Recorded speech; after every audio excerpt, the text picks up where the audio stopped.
అందరికీ నమస్తే. జడా శ్రవణ్ కుమార్ గారు హైకోర్టు అడ్వకేట్ ప్రస్తుతం. అంతకుముందు ఆయన జడ్జిగా పనిచేశారు. తర్వాత దానికి రిజైన్ చేసి ప్రస్తుతం హైకోర్టు సీనియర్ అడ్వకేట్గా ఆయన పనిచేస్తున్నారు. అయితే ఆయన కొన్ని వ్యాఖ్యలు చేశారు. ఏంటి ఆ వ్యాఖ్యలు అంటే, ఎమ్మెల్యే ఎంఎస్ రాజు గారికి టీటీడీ బోర్డు మెంబర్గా ఎలా ఇస్తారు, అలాంటి వ్యక్తికి ఇవ్వద్దు అని చెప్పి ఈయన కుటుంబ ప్రభుత్వానికి సవాల్ ఇస్తున్నారు. ఆయన క్యారెక్టర్ మంచిది కాదు, ఆయన బూతులు మాట్లాడతాడు, ఒక పవిత్రమైనటువంటి వెంకటేశ్వర స్వామి దేవాలయానికి, ఒక తిరుమల తిరుపతి దేవస్థానానికి మెంబర్గా ఉండాలంటే అతను తగడు అన్ని ఆయన అన్న రీతిలో ఆయన మాట్లాడుతూ ఉన్నాడు. ఎందుకు అసలు ఆయన తగడు ఏంటి అనేది మనం మాట్లాడదాం. ప్రస్తుతం అసలు ఆయన ఏమన్నారో ఇప్పుడు మనం చూద్దాం.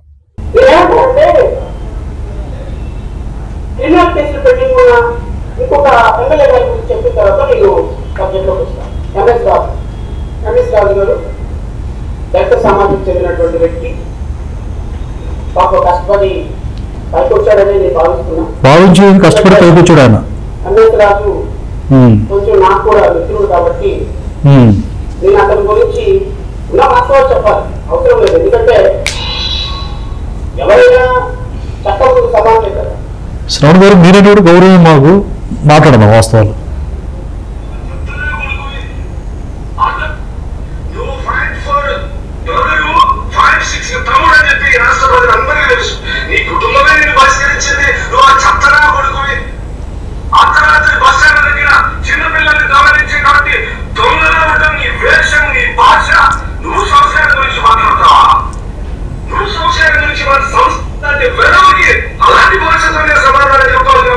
తెలుగుదేశం పార్టీ నాయకులు మా సంస్కృతి కాకపోయినా, మా పార్టీ విధానం కాకపోయినా, మా నాయకులు ఈ రకంగా మమ్మల్ని ప్రోత్సహించకపోయినా నీలాంటి వాళ్ళని అడ్డుకోవాలంటే ఖచ్చితంగా బూతులే మాట్లాడతాం.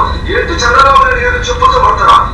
నా పడక ఆయన పెట్టిన భిక్షతో ఈ రోజు ఉండి నువ్వు రాజకీయాల్లో ఉండి ఆయన్ని వాడు వీడు అని మాట్లాడతాడు. మీ ముఖ్యమంత్రి విమర్శిస్తే నువ్వు సహించావా? అంటే మన చంద్రబాబు నాయుడు గారు విమర్శిస్తే మేము సహించాలా? గుడివాడ సెంటర్ లో అంకుశం సినిమాలో రాజశేఖర్ రామిరెడ్డి విలన్ని ఏ రకంగా అయితే బట్టలు ఊడదీసి పోలీసులు కొట్టారు సినిమాలో, ఈ రాష్ట్ర ప్రజలు, గుడివాడ ప్రజలు నిన్ను కొట్టకపోతే సెక్స్ రాకెట్ కావాలని చెప్పేసి అడ్డగోలుగా వాదించినటువంటి అడ్డగాలైన కొడక నువ్వు చంద్రబాబు నాయుడు. లోపలికి వెళ్తే ఇంకా చాలా ఉన్నాయి. నేనేమంటానంటే, తిరుపతి దేవస్థానంలో ఇలాంటి వ్యక్తులు తీసుకొచ్చి మీరు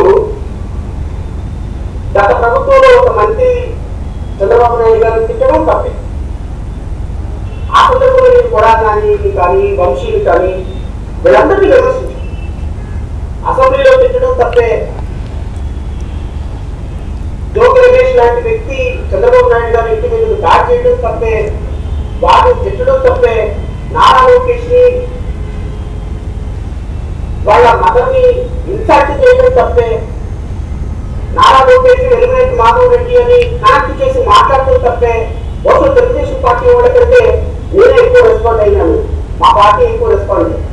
అసెంబ్లీలో ఈ విధంగా తిట్టడం అనేది కరెక్ట్ కాదు.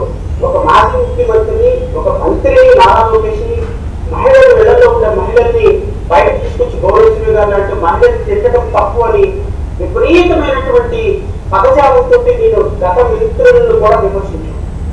గత మంత్రులను విమర్శించి గత మంత్రుల్ని మీరు కూడా అదే స్థాయిలో అమ్మ నా కూతురు తిట్టి కట్రాయిల మీద కొట్టాలని చెప్పి నా కొడక ఇంకా నోట్లో మోతం ఇంకా అసలు ఆ పదాలు మళ్ళీ నేను రిపీట్ చేయడం అనవసరం. ఇలా పచ్చి బూతులు తిట్టేటువంటి ఇలాంటి వ్యక్తులను తీసుకొని వెళ్ళిపోయి ఈరోజు మీరు టీటీడీలో మెంబర్షిప్గా చేస్తే వీళ్ళు ఏ విధంగా రేపొద్దున ఒక ప్రశాంతమైనటువంటి వాతావరణంలో వెంకటేశ్వర స్వామి యొక్క భక్తి శ్రద్ధలతోటి ఆధ్యాత్మికతతోటి వీళ్ళు ఆధ్యాత్మికతాన్ని ఏంటండి రైట్. అంటే వాస్తవానికి వెంకటేశ్వర స్వామిని శ్రవణ్ గారు ఆయన విశ్వసించరు, కానీ ఇక్కడ వీడియో కోసం మాట్లాడుతున్నారులే. కానీ ఆయన యాక్చువల్గా దళిత్ అంబేద్కరిస్ట్, ఐఎమ్ ఆల్సో దళిత్. కానీ ఆ వెంకటేశ్వర స్వామి గారి మీద ఏదో భక్తి ఉన్నట్టు నేను మాట్లాడుతున్నాడు, అది కరెక్ట్ కాదు. బౌద్ధాన్ని సూచించేటువంటి జడ శ్రవణ్ కుమార్ గారు ఎంఎస్ రాజు గారి మీద ఒక విద్వేషం పెంచుకొని లోపల ఇంటర్నల్గా ఒక ద్వేషం, అంటే ఎంఎస్ రాజు గారు దళిత్ అయినప్పటికీ సామాజిక వర్గం మీద విద్వేషం అనమాట. అంటే ఆయన మాదిగ సామాజిక వర్గం, ఈయన మాల సామాజిక వర్గం. ఆయన కష్టపడి ఎమ్మెల్యే అయ్యారని చెప్తున్నారు. ఎస్, కష్టపడి ఎమ్మెల్యే అయ్యారు, చాలా కొట్లాడి అవసరమైతే పార్టీ కోసం ప్రాణం పెట్టేటువంటి ఒక త్యాగ గుణం కూడా ఎంఎస్ రాజు గారు కలిగి ఉన్నారు. ఆయన ప్రజాభిమానంతో గెలిచారు. మీరు ఎమ్మెల్యేకి పోటీ చేశారు, ఎన్ని సీట్లు వచ్చాయి? 100కు వచ్చి అన్ని సీట్లు కూడా రాలేదు. మీరంటే సోదరా, మీరంటే నాకు కూడా గౌరవమే, ఎందుకంటే మిమ్మల్ని నేను గౌరవిస్తాను. ఎందుకంటే ఒక అడ్వకేట్గా ఉన్నారు, గతంలో జడ్జిగా చేశారు. అంటే మీ మీద కూడా చాలా ఆరోపణలు, గతంలో జడ్జిగా ఎందుకు మీరు రిజైన్ చేయాల్సి వచ్చింది, సోన్సో అంటే ఒక వేరే వ్యక్తిని మీరేదో సమ్ ఇల్లీగల్ విషయంలో ఇట్లా ఆయన ఇంట్లో ప్రాబ్లం అయిపోయి జడ్జిగా రాజీనామా చేయాల్సి వచ్చిందని చెప్పేసి బయట ఆరోపణలు విమర్శలు ఉన్నాయి. సరే, అవి పక్కన పెడితే మీరు ఎంఎస్ రాజు గారి మీద విద్వేషం పెంచుకోవడానికి కారణం నాకు అర్థం కాలేదు. మీరు అంతకుముందు లోకేష్ బాబు గారిని కావచ్చు, మరి కొడాలి నాని, జోగి రమేష్ వీళ్ళందరూ తిట్టినా ఆయన ఖండించారన్నారు. తర్వాత జగన్మోహన్ రెడ్డికి అనుకూలంగా మాట్లాడుతున్నారు. సో మీ ఇష్టం, మాట్లాడుకుంటే మాట్లాడుకోండి. మీరు ఒక మంచి గౌరవప్రదమైనటువంటి వృత్తిలో ఉన్నారు, ఐ రెస్పెక్ట్ యూ. కాకపోతే అంతకుముందు కొడాలి నాని ఎలాంటి మాటలు మాట్లాడాడు అనేది మనం చూసే ముందు చూద్దాం. అది కూడా నేను ఎవిడెన్స్తో మాట్లాడతాను. తర్వాత ఎంఎస్ రాజు గారి గురించి ఇంత ఎలిగేషన్ చేస్తున్నారు శ్రవణ్ గారు. అయితే గతంలో అసలు మీరు చేసినటువంటి ఉద్యమాలు కావచ్చు, గతంలో మీరు దళితుల పక్షాన్ని నేను ఉంటానని చెప్పి చాలా చాలా కార్యక్రమాల్లో యాక్టివ్గా ఉన్నారు. అమరావతి రైతుల విషయంలో నేను పోరాడుతున్నారు. ఏం పోరాడారు? అమరావతి రైతుల తర్వాత ద్వేషించారు. ఆ కేసు ఏమైపోయిందో, మీరు చేపట్టిన ఆ కేసు ఏమైందో తెలియదు. తర్వాత ఉదయగిరి నియోజకవర్గం కనిగిరి మండలం తూర్పు గుడ్లదోన గ్రామంలో దళితుల కోసం ఫైట్ చేస్తామని చెప్పారు. అంటే వాళ్ళ చెరువుకు సంబంధించినటువంటి వాటర్ విషయంలో అన్యాయం జరుగుతుందని చెప్పేసి ఆ దళితుల పక్షాన, ఏ దళితులు? ఉదయగిరి నియోజకవర్గం కనిగిరి మండలం తూర్పు గుడ్లదొర గ్రామంలో దళితులు ఆ చెరువు విషయంలో వాటర్ ప్రాబ్లం మీద వాళ్ళు చాలా బాధపడ్డారు. దానికి సంబంధించి మీరు క్వాష్ పిటిషన్ ఎందుకు వేయలేదు, వాళ్ళ పక్షాన ఎందుకు ఫైట్ చేయలేదు? అలాగే మీరు ఫ్రీడమ్ ఆఫ్ స్పీచ్ ఉంది అన్నారు. అంటే ఆర్టికల్ 19(1)A ప్రకారం భావ ప్రకటన స్వేచ్ఛ మీకెంత ఉందో నాకుంది, అందరికి అదే ఉంది. తర్వాత మీరు మర్చిపోయిన విషయం ఏంటంటే, యాజ్ ఏ లీగల్గా మీరు అడ్వకేట్ అయ్యిండి కూడా ఆర్టికల్ 19(2) మర్చిపోయారు మీరు. అదొకటి మీరు తర్వాత మాట్లాడండి. అయితే ఎందుకని మీరు దళితుల పక్షాన పోరాడతారని చెప్పుకుంటూ దళితులను ఎందుకు మీరు వ్యతిరేకిస్తున్నారు? అలాగే దళితుల్లో 59 ఉపకులాలు ఉన్నాయి. అంటే మెయిన్గా మాల, మాదిగ, రెల్లి ఇవిగాక మొత్తం కమ్యూనిటీస్ 59 ఉన్నాయి. ఆ 59 కులాలకు న్యాయం జరగాలని మందకృష్ణ మాదిగ లాంటి వాళ్ళు ఫైట్ చేస్తుంటే ఆయన్ని విపరీతంగా విమర్శించారు. అయితే బాబు గారు దానికి అనుకూలంగా ఉన్నారు కాబట్టి ఆయన్ని కూడా మీరు విమర్శిస్తూ ఉన్నారు. అయితే దళిత కార్డు వాస్తవానికి మీకు అవసరం లేదు, ఎందుకంటే యు ఆర్ వెల్ సెటిల్డ్. కావాల్సింది పేదవాళ్ళు కదా, బేద బిక్కి వీళ్ళకి కదా కావాల్సింది దళిత కార్డు.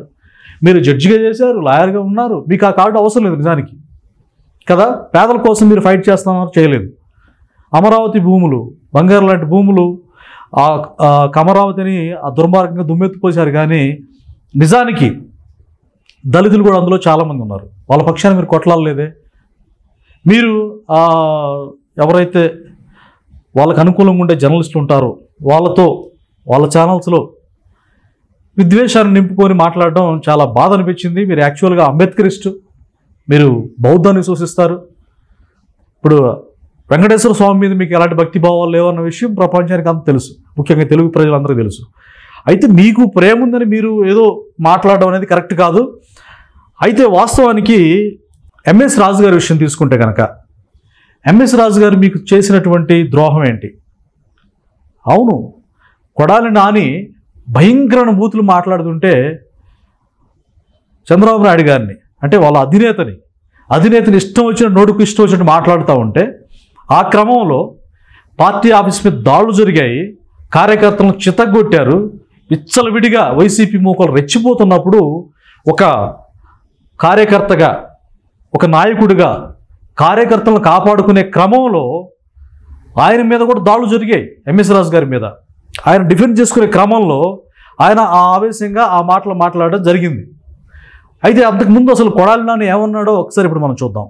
కొడాలి నాని ఏ వ్యాఖ్యలు చేశారో చూద్దాం ఒకసారి. 70 సంవత్సరాల వయసు వచ్చింది అధ్యక్ష, బలమైనటువంటి పార్టీని అప్పచెప్పారు అధ్యక్ష. ఇంద్రవరాల దగ్గర నుంచి లాక్కున్నారు. 70 ఏళ్ళ వయసు వచ్చింది, 23 సీట్లు వచ్చినాయి.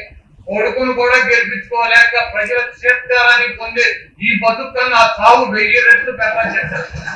కాబట్టి చూసారా, ఒక పెద్ద ఆయన్ని 14 ఏళ్ళు సీఎం చేశారు, మళ్ళీ ఇప్పుడు సీఎంగా ఉన్నారు. ఆయన పట్టుకుని చావమంటాడు ఈ కొడాలి నాని. జడ శ్రవణ్ గారు కొడాలి నాని గారి గురించి ఎందుకు మాట్లాడరు? ఈ కొడాలి నాని నోటికి ఎంత పని చెప్పాడు?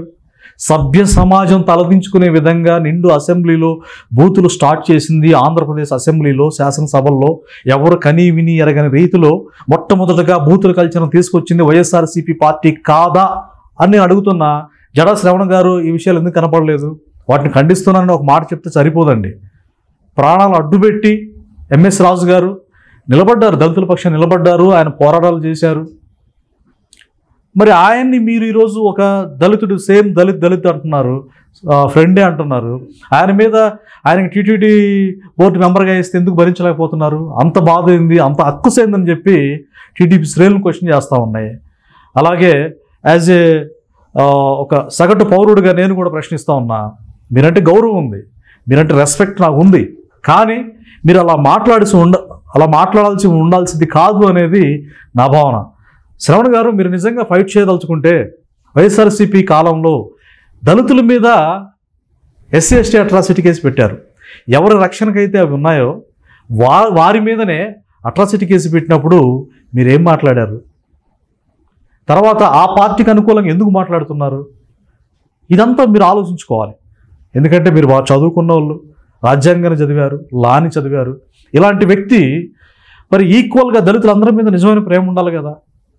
మీరు ఎందుకని ఏకపక్షంగా వైఎస్ఆర్సీపీ శ్రేణులకు సపోర్ట్ చేస్తున్నారు? అమరావతి రైతులు కావచ్చు, ఇందాక చెప్పుకున్నట్టుగా ప్రకాశం జిల్లా కనిగిరి మండలం తూర్పు గుడ్లదోన గ్రామంలో వాళ్ళ పక్షాన్ని నిలబడతారని మాటిచ్చి కనీసం వాళ్ళని అట్లాగే వదిలేశారు. సో దళితుల మీద ప్రేమ లేదని క్లియర్గా అర్థమవుతుంది శ్రవణ్ కుమార్ గారు. కానీ మీరంటే రెస్పెక్ట్ ఉన్నప్పటికీ ఇవి హర్షించదగ్గ విషయాలు కాదు. మీరు మాట్లాడింది ఎంఎస్ రాజు గారిని, ఒక దళిత సోదరుణ్ణి, ఒక ఎమ్మెల్యేగా ప్రజాప్రతినిధిగా ఆయన ఎన్నిక కావడం పట్ల మీరు హర్షించాలి. మీరు హర్షించకుండా ఇట్లా బురద జల్లితే, అలాంటి పోరాటం చేసేటువంటి వ్యక్తుల మీద వెనక్కి లాగే ప్రయత్నం చేస్తే దళిత వర్గాలు ఎవరు కూడా హర్షించరు. సో ఈ విధమైనటువంటి మాటలు ఇది మీకు తగదనేది నా అభిప్రాయం. మీరు దయచేసి ఆలోచించండి. దళిత ఐక్యత కోసం మీరు పనిచేయండి. దళితులకు ఏదైనా సమస్య వస్తే పనిచేయండి. అమరావతి రైతుల పక్షాన్ని నేను ఉంటా అన్నారు. వాళ్ళని నిట్ట నిలువున నమ్మించి మోసం చేశారనే విమర్శలు మీకు ఉన్నాయి. మరి ఇప్పుడు మీరు ఎవరికి అనుకూలంగా మాట్లాడుతున్నారో ప్రజలు అర్థం చేసుకుంటున్నారు, ఆలోచిస్తున్నారు. మీ పట్ల వాళ్ళకంటే ఒక క్లారిటీ ఉంది. దయచేసి ఇలాంటి కాంట్రవర్సీ, మీకు వెంకటేశ్వర స్వామి మీద భక్తి లేదు, మీరు అసలు ఆ సబ్జెక్ట్ టచ్ చేయడానికి లేదు. ఎందుకంటే మీరు అక్కడికి వెళ్ళరు, దానికి సంబంధం లేని విషయం. మీరు బౌద్ధాన్ని విశ్వసిస్తారు, అలాగే మీరు అంబేద్కరిస్ట్.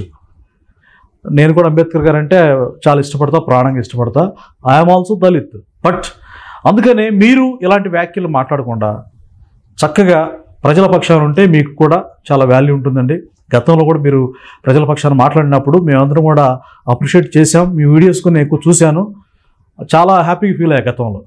సో దయచేసి జడ శ్రవణ్ గారు, మీరు దళితుల ఐక్యత కోసం పాటుపడండి, కానీ దళితుల మధ్య వేరియేషన్ తీసుకురావద్దని చెప్పేసి మీకు నేను తెలియజేస్తున్నాను.